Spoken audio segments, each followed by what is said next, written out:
possamos crescer, nós comentamos na luz ontem, ou da luz, trabalhando até o que o Marco trouxe na prece dele, que é a fotossíntese, que é uma coisa muito interessante a nossa luta. Agora, vamos notar que a luz ela teve que ser utilizada. Essa luz que nos garante a vida no campo biológico. As linhas vieram assim. Nós comentamos que cada sistema de vida tem uma respectiva alimentação. Vamos tirar vegetal e animal fora e vamos definir a imersão da vida orgânica, misturando, como diz André Luiz, faixas vegetais e faixas animais. Não pode vir assim. Mineral, departamento X, acabou. Vegetal, departamento, agora o animal. Não, animal e vegetal se misturam. E tem muito escrito que fica assim, mas vem cá, não tinha que ser o vegetal, que depois veio o mineral, foi o animal. Como é que mistura tudo? Teve uns que atropelaram, foram para frente. E eu pergunto para você, no mesmo período, num 1 milhão de anos, apresentam-se elementos vegetais e animais. O que aconteceu com um e com o outro? O vegetal recolhendo princípios espirituais ainda atrasados. E o animal recolhendo princípios espirituais jamais avançados. Nós não podemos falar de evolução parada, estática só na Terra, podemos? Não mistura os orbes, não falamos isso lá ontem no Paulo Apóstolo? Então, os que vêm naturalmente para envergar as faixas no território animal, é óbvio que já são unidades psíquicas mais avançadas, para que haja uma interação, uma linha de cooperação entre esses elementos em desenvolvimento. Ficou claro isso? Posso ir para frente? Então, outro ponto. Vegetal começa as linhas animais. As bactérias, por exemplo, necessitam alimentação. Muitos dos componentes na linha alimentícia de uma bactéria se dá ao nível da chamada quimiossíntese. Por exemplo, André Luiz cita uma só para nosso exemplo. O Leptotrix. Estão lembrados? O Leptotrix é uma bactéria que secreta determinados componentes químicos que criam um sistema de envolvimento num casulo a nível do ferro, o chamado casulo ferruginoso. E o pulsar vibracional desse casulo com o quimismo da bactéria garante a ela o quê? O processo alimentício para a manutenção. Quando esse casulo ferruginoso se quebra, ela começa a secretar formando outros casulos e aí vai essa bactéria se alimentando, mantendo a sua vida. Como no campo da planta que nós citamos ontem, ela elabora a luz na formação dos componentes ao nível da clorofila. Então o que acontece? Quimiossíntese no início básico da evolução, fotossíntese, não é isso? Biossíntese, mas quando chega na faixa humana, a biossíntese não é suficiente. Porque a biossíntese é capaz de garantir a estrutura biológica.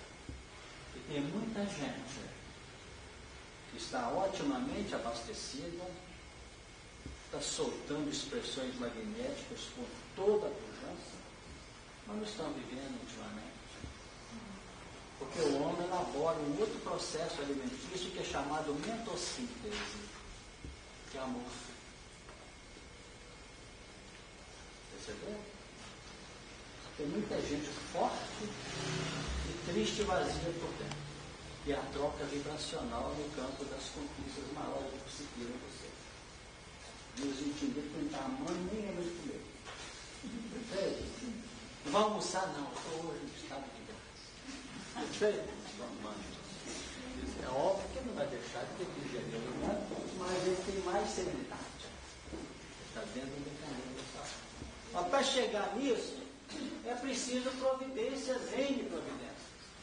Então vamos dizer o seguinte: no berço dos mares e dos lagos, nós vamos encontrar, dando um salto para o nosso tempo, que vai ficar muito cansativo e muito demorado, nós vamos analisar que essas bactérias que nós comentamos, diz André Luiz, que nesse processo de perder o casulo, recompor, perder o casulo, no fundo vai havendo também as linhas que nós podemos compreender de necrose, de morte, de retorno ao plano físico, de morte, retorno ao plano físico. E nesses acontecimentos, os técnicos espirituais aproveitam essas linhas no sentido de mutacioná-las, dentro daquilo que nós comentamos ontem na nossa primeira parte.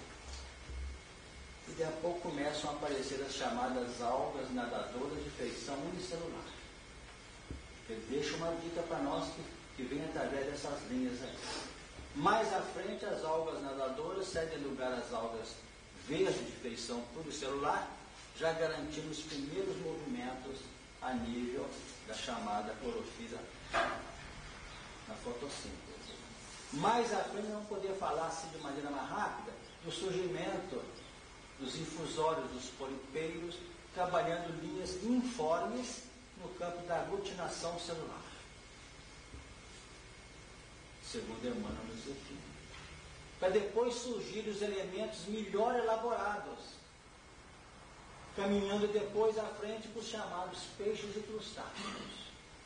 No encaminhamento desses processos evolucionais e de mutação, nós vamos encontrar o quê? Os anfíbios e os répteis. Eu estou dando saltos enormes nisso aí por causa do nosso tempo. E vamos notar toda uma linha elaborada. Por exemplo, o Eustenoptero, esse nome é complicado, é um tipo de peixe com nadadeiras lobadas. Nadadeiras muito próximas que deram margem à formação dos pés dos futuros répteis. O Selacanto, nós temos uma família até hoje, que é um peixe de muitos milhões de anos que sobrevive em um determinado grupo. A mesma coisa, muito próximo ao Eustenoptero. E vamos encontrar os anfíbios após, que já têm capacidades mais avançadas no rumo da humanização, mas que por enquanto ainda estão adstritos aqui, aos planos de fecundação no campo da procriação de fora para dentro. Os óvulos são depositados e os machos, os espermatozoides, que vão fecundar os óvulos dentro do próprio líquido aquoso. Quando chega o réptil, nós já vamos ter uma saída mais evidente do plano aquoso, com órgãos de copulação interna. A fêmea é fecundada pela ação do macho, que já deposita os óvulos, já fecundados. Não é isso? Já definindo aspectos outros nos terrenos das mutações. E quando nós chegamos na linha dos répteis, nós vamos acompanhar a Luiz nos falando desse tipo de réptil. Rincocéfalo. O rincocéfalo é um tipo de réptil que ainda existem alguns remanescentes na Nova Zelândia, na ilha de Stevenson, que é batizado pela ciência com o nome de tuatara. É um rincocéfalo. Essa tuatara, ou da família dos rincocéfalos, a ciência estudou bastante e ainda vem estudando esses elementos. Eles apresentam um lagarto mais ou menos 60 centímetros, réptil. Entre as duas vistas, no centro do crânio, eles apresentam uma cavidade que a ciência até há uns tempos atrás julgava que era um olho perdido na natureza, como se tivesse um olho a mais. Com o desenvolvimento da ciência e as pesquisas, notaram que a cobertura dessa cavidade é de escamas, fazendo até o pau de Tarso sendo tirado das escamas para ele enxergar melhor. Então vamos notar que essa cavidade é chamada hoje de cavidade pinealiana. Lembrando o quê? Glândula pineal. Que fisiologicamente é o ponto de referência do centro coronário. Qual é o funcionamento dessa pineal no rincocéfalo tuatara? A constituição fisiológica dessa glândula, desse tipo de réptil, é na base de células fotorreceptoras. As nossas são pinealócitos, diferente da estrutura fisiológica. Então, as células fotorreceptoras da tuatara, eles vivem por cerca de 200 a 300 anos, ficam tomando sol o dia inteiro naquelas pedras da ilha de Stevenson, na Nova Zelândia. Bate o sol na cabeça. Essa luz solar é absorvida pelas células fotorreceptoras da pineal deles e transformam a luz em estímulo nervoso na intimidade daquela criatura. Então nós temos aí o início da organização do centro coronário que só vai despertar lá na frente na humanização. Notaram? Isso é evolução. Por enquanto, luz no campo físico tradicional, a mostrar a sabedoria que impera em todo o universo. Aquela glândula na base de células fotorreceptoras coletavam a luz solar. As nossas estruturas pinealianas hoje, que é uma glândula toda ela expressa em vasos sanguíneos e filetes sanguíneos, que é um dos elementos mais irrigados do nosso corpo. Se já teve um médico aí, ou que trabalha ali a ter estudado isso, consta que depois do rim é o mais irrigado no campo sanguíneo. Então aqueles capilares pegam componentes básicos vibracionais, e agora eu vou ter que dar um salto novamente.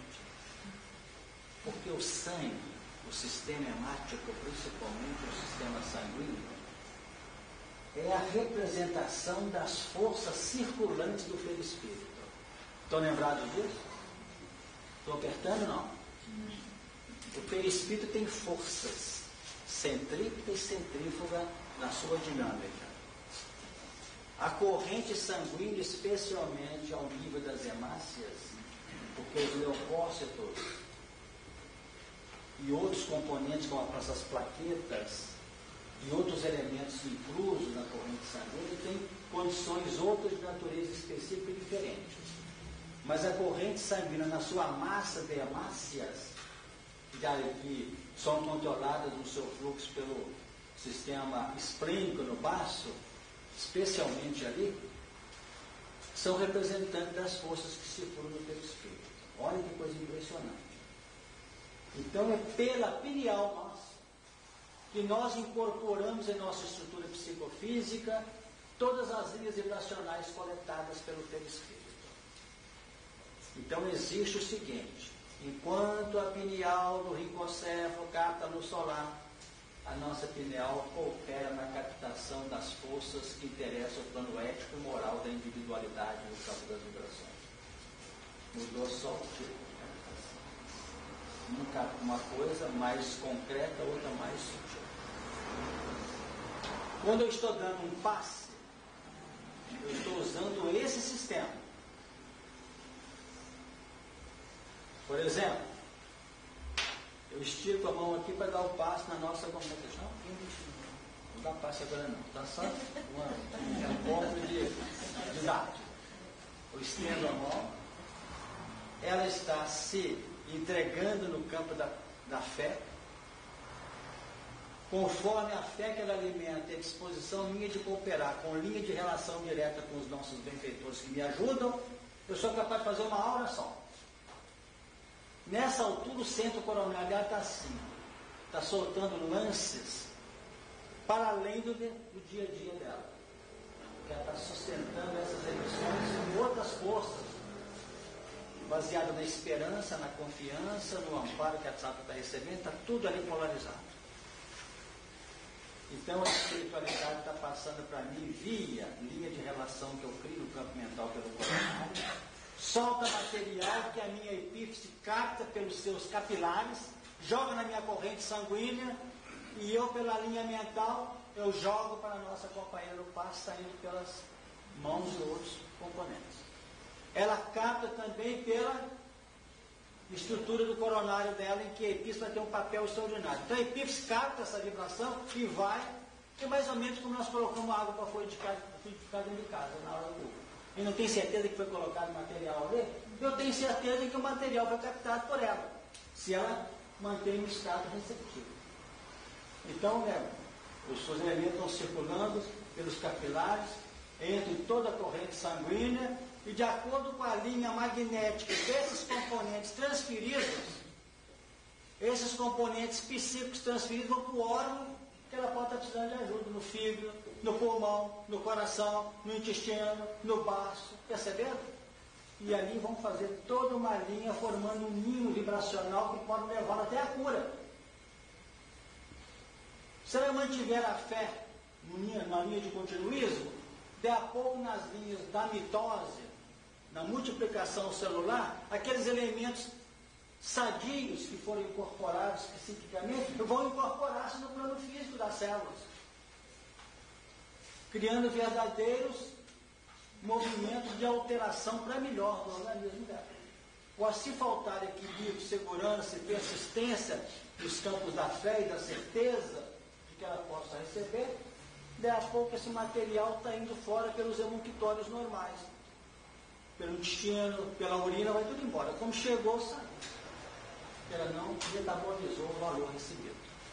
Eu pergunto se deu uma ideia para você. Porque às vezes nós vamos só na evolução, e hoje nós estamos entendendo que conhecendo nós vamos saber esse mecanismo que é que funciona. Alguma pergunta? Não quer dizer que eu vou responder, não. Pelo menos eu o negócio é sério. Pode ir para frente? Já viu alguma coisa? Quer acrescentar, não? Vamos então lembrar o seguinte: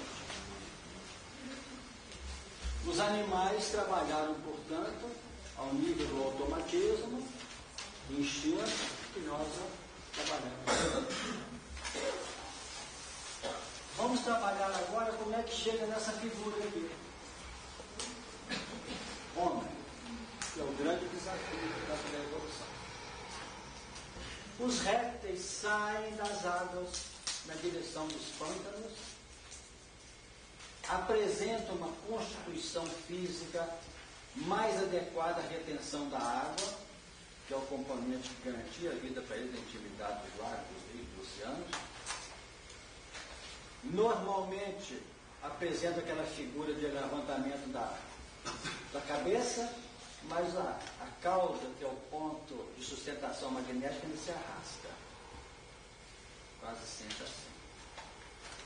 Desses répteis, nós vamos ter a abertura numa bifurcação, trabalhando para aves e para mamíferos. Então, quando essas emissoras aí transmitem, como está acontecendo agora, que dos répteis, dos dinossauros, surgiram os pássaros, então com essas teses aí, isso para nós da evolução é a coisa que nós estamos falando também. Porque desses elementos, por exemplo, o cotilossauro é um tipo que a ciência tem certeza, que apresenta ascendentes de aves e descendentes de mamíferos.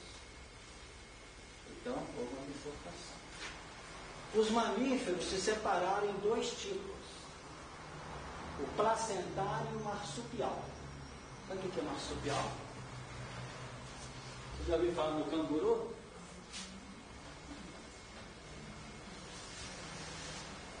Marsupial é um tipo menor em face do número no nosso órgão. É o gambá, a koala, o canguru e outros tipos, que tem aquela bolsa que o feto é depositado ali e continua o seu desenvolvimento naquela bolsa. Agora, o que deu realmente condições para chegar no plano da humanização foram os placentários. Está começando a apertar você? Você, não? O placentário. Quer dizer, é aquele tipo de gestação dentro da placenta, que é um mergulho naquela bolsa amniótica. E cada tipo, com aquele determinado número de meses, semanas da gestação, e vamos ter aí um caminhamento tranquilo para a humanização também. Então, quando fala no Evangelho, nascer da água, vocês têm dúvida que é reencarnar? Quando fala nascer do Espírito, que é renovar? Aquele que nasce da água, é o nascer de novo, ele vê o reino de Deus. Estudar isso aqui? Ver o reino. Reencarnando a gente vê. Quando Jesus argumenta lá com o Nicodemo não tem dúvida, né? Isso fala assim: como pode ser isso, um homem nascer sendo velho?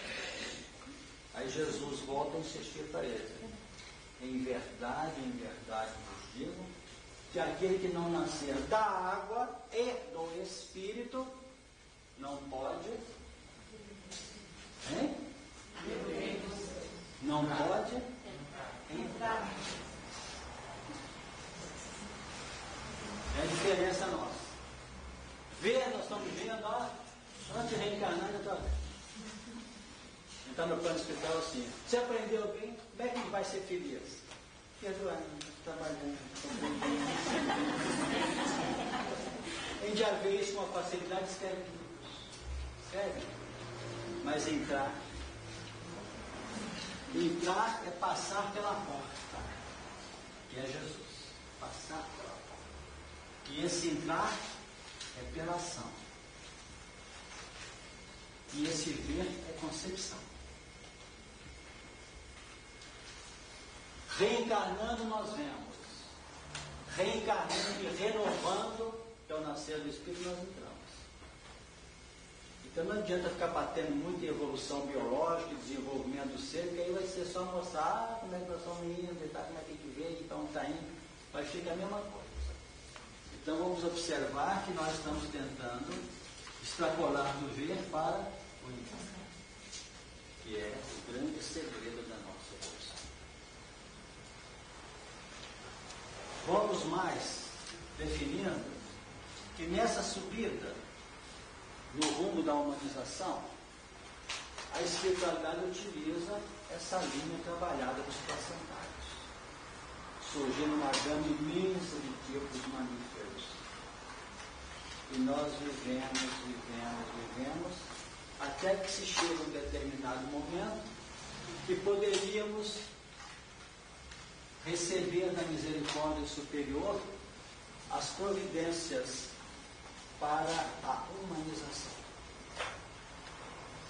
Como é que se deu essa humanização? Como é que isso se operou? E nós vamos convocar vocês assim de maneira rápida, para não ficar cansativo, há 45 milhões de anos atrás, aproximadamente.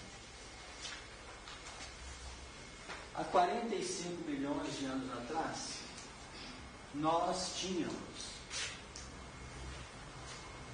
vamos fazer aqui essa subida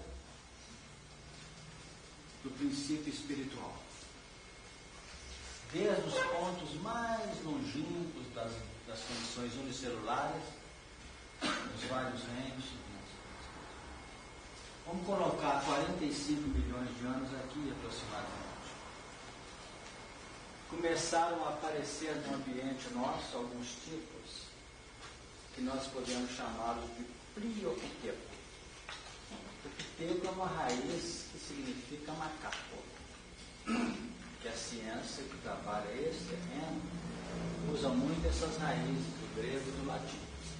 Então, pliopitecos, ou se preferirem, parapitecos, são tipos fósseis identificados pela ciência. Não vamos preocupar tanto com esses nomes estranhos que eu estou trazendo. 25 milhões de anos atrás, nós já temos a presença dos chamados propliopitecos, jamais avançados. E vamos dar um salto para esse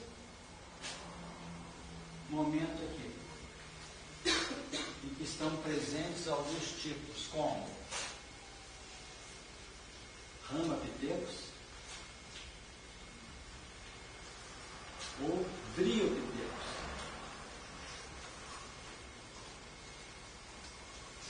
São tipos que a ciência vem batendo, apesar de todos os avanços, isso aqui está fixado ali, como sendo componentes que puderam dar caminhos para a humanização. Nesta hora, inicia-se um processo experimental para a direção do homem na atualidade. Mas acontece que dentro daquele plano de fixação que vem de fora, que são os adões que vieram de fora para fixar, lembra da fixação ontem?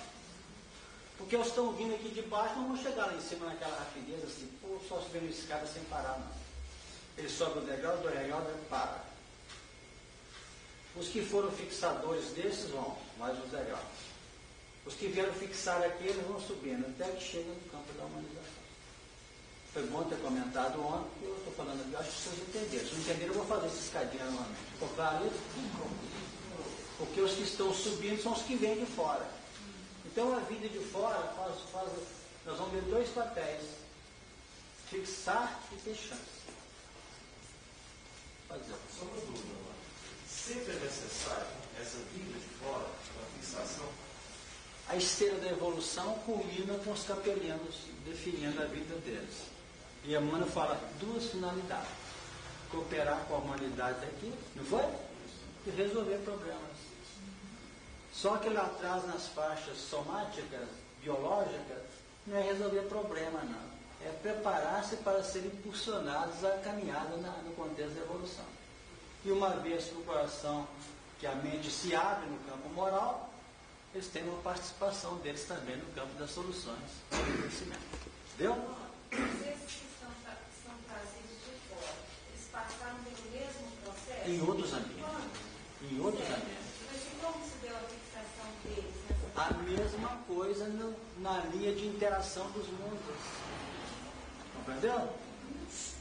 Na linha de interação dos mundos. Quer dizer, quando eles estavam crescendo, nós não comentamos tarde, manhã, dia primeiro? Estou lembrando que não pode fugir disso, porque nós temos conhecimento das coisas numa grande tarde.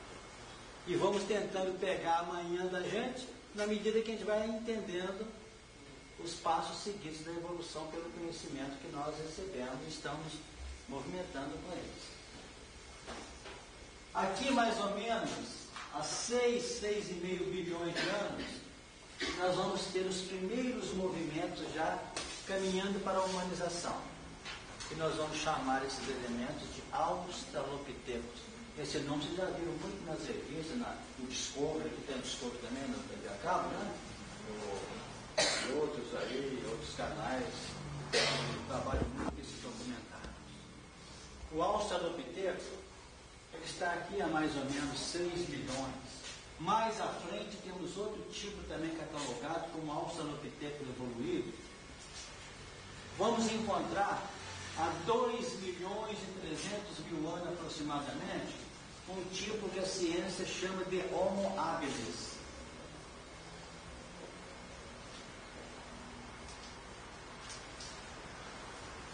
Vamos subir aqui para 1 milhão de anos para cá, muitas mudanças. Não faz muito tempo descobriram alguns elementos no Oriente que foi batizado o Homem de Nazaré, com 1 milhão e tantos de anos atrás.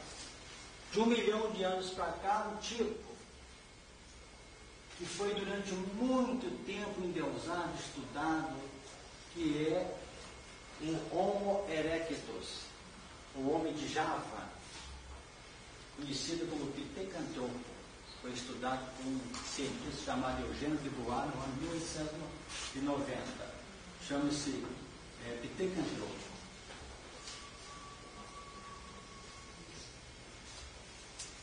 De lá para cá, outros tipos que vocês já ouviram nas revistas, nos estudos, nas televisões, é o Sinantropo, o homem de Pequim, o homem chinês. 600, 700 mil anos atrás, bem chegando na nossa época. E depois uma quantidade enorme de tipos, todos eles trabalhados assim a nível de fixação de caracteres morfológicos. E quando vieram os capelinos, não eram caracteres morfológicos, de forma humana. Quem já leu o livro A Caminho da Luz está assim. O Emmanuel intitula o título, o capítulo assim: Fixação de caracteres raciais. Eles estão falando o seguinte: fixação de caracteres biológicos. Entenderam? Então, como se estuda a Bíblia, o Adão pode ser fixador de caracteres ou de caracteres biológicos, em se tratando dessa linha, como pode ser um fixador de caracteres raciais, se entendermos o Adão como sendo aqueles que vieram do outro mundo, não para fixar células, o tipo anatômico, fisiológico, mas para fixar tipos raciais, já apresentando aspectos de uma estrutura sociológica mais nítida. Eu não falei grego não, mas deu para entender, não deu? Hein? Você fala de espécie, raça, espécie, alguma coisa?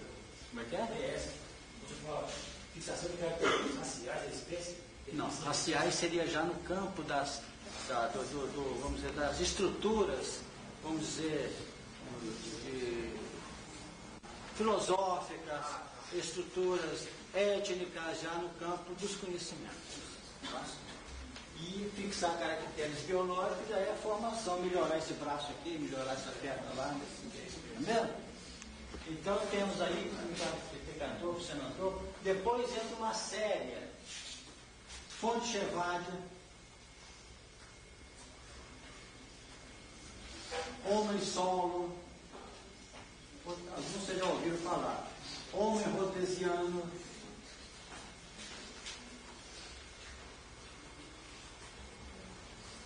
e N outros tipos que vocês vão ver, são todas experiências também nessa formação. Até que viemos a cair num tipo muito falado, é o que mais se comenta, é o tipo Neandertal, os chamados Neandertalianos. Esse tipo nós vamos fixar de 60 mil anos para cá. O André Luiz, na obra dele, o instrutor dele, define que 200 mil anos para cá, já vão começando a formalizar bem as estruturas biológicas com vistas ao homem do futuro, que somos nós hoje. Então, esses tipos vieram. Se neandertaliano, podemos situá-los aí praticamente a 50, 60 mil anos. Os estudiosos dizem o seguinte: se fizesse a barba dele, um terno, uma gravata, podia andar nos melhor tranquilamente lá. Era mais baixo, não 1,60 m e poucos, mas com qualquer cidadão. Definindo, já estava praticamente definida a estrutura, vamos dizer, biológica, a estrutura antropológica. Deu uma ideia? Agora, vocês vão me perguntar, e os capelinos surgiram quando? Foi praticamente após os campinos neandertalianos, que são os tipos Cro-Magnon ou Cro-Magnon, que nós vamos datar de 25 mil anos para cá, que são os nossos ascendentes diretos. É como se nós fôssemos já resultantes daqueles dois tipos, neandertalianos e Cro-Magnon. Mas como não houve assim, eis que surgiu o Neandertal, sai todo mundo que aqui hoje diz, não é assim não, porque abre um contexto generalizado da própria evolução. Como hoje nós vemos um tipo mongol, um tipo americano, um europeu, um tipo asiático, que já apresentam algumas características diferenciadas decorrendo das próprias linhas evolucionárias. Embora a estrutura básica de organização do equipamento, vamos dizer, físico desse seja a mesma coisa. O fígado japonês é igual ao fígado americano, não tem diferença. E uma das expressões, vamos dizer, de apresentação, né? Isso, a parte externa do indivíduo, pelas condições que o livro dos Espíritos explica, variando o clima e outras condições que marcam as individualidades. O que você colocou ontem, todas as escrituras aí seriam as mutações, sempre as mutações de fixação. Exatamente. Mas você colocou que esse cocorizo não desce em termos de fixação. A gente coloca mais ou menos, arbitramos aquilo com base mesmo no que a gente vem aprendendo. Certo? Há um disparo normalmente para uma transição.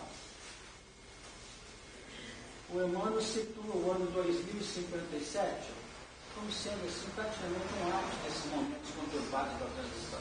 Ele baseou em 200 anos, com praticamente 2 milênios de atividade, com alguma diferença pequena. Esse para uma condução nossa ao mundo de regeneração. Então, 2.000 anos, 200 anos. Nós podemos falar que essa velocidade vai aumentando, esse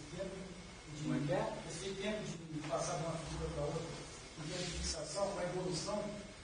Vai se repetindo, sem dúvida, vai havendo alterações, sem dúvida alguma. Agora, quando chegaram aqui os capelinos, no campo dessas civilizações de natureza racial, nós vamos notar que quando num determinado momento, eles chegaram no momento em que saiu de primitivo nosso mundo para expiação e prova. Não é isso? E agora nós estamos vivendo um momento de expiação e prova para... Então, quando o mundo passa de expiações e prova para a regeneração, saem espíritos daqui para outros ambientes, não é isso? No expurgo, que se fala tanto. Então, quando o mundo está expurgando espíritos que não estão acompanhando a estrutura ética ou moral daquele órgão, em algum lugar está havendo a passagem do mundo de primitivo para... Então, a Terra passou a...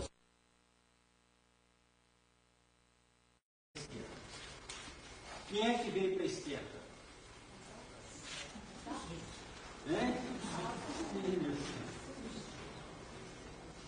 Então nós temos o homem de hoje e os símios de hoje. Eles foram subindo aqui porque não conseguiram se ajustar à humanização. Logo, as estruturas sorológicas do homem de hoje, como as estruturas sorológicas, estruturais, organizacionais do equipamento biológico do símio, apresentam características que são presentes nesses elementos aqui, que deram origem aos dois elementos. Então nós podemos ter coisa que o símio não tem, que o homem possui e que o companheiro aqui da retaguarda, que deu base, oferece.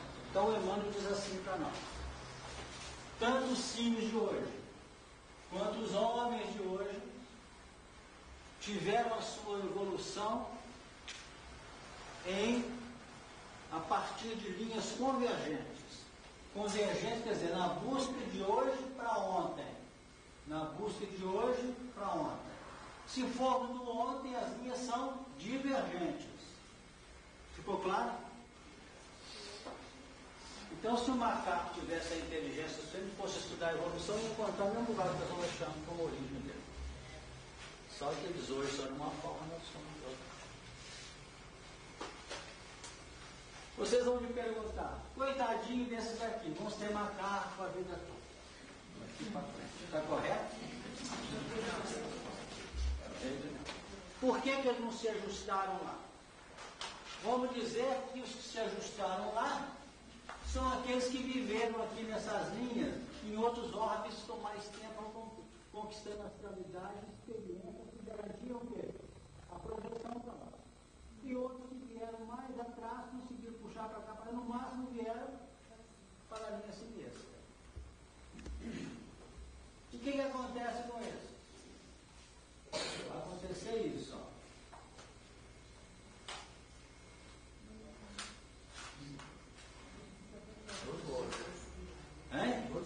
Aqui não vai dar mais. Eu não sei quem fica atrasado a vida inteira aqui, eles vão começar a aproveitar os macacos também aqui.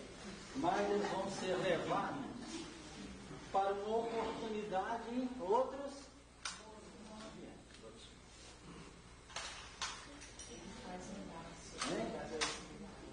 Exato, é uma laçada da esperança.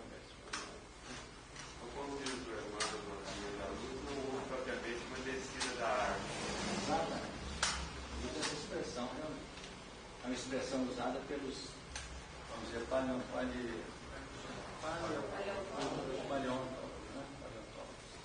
definindo que o macaco não desceu da árvore para poder ser homem.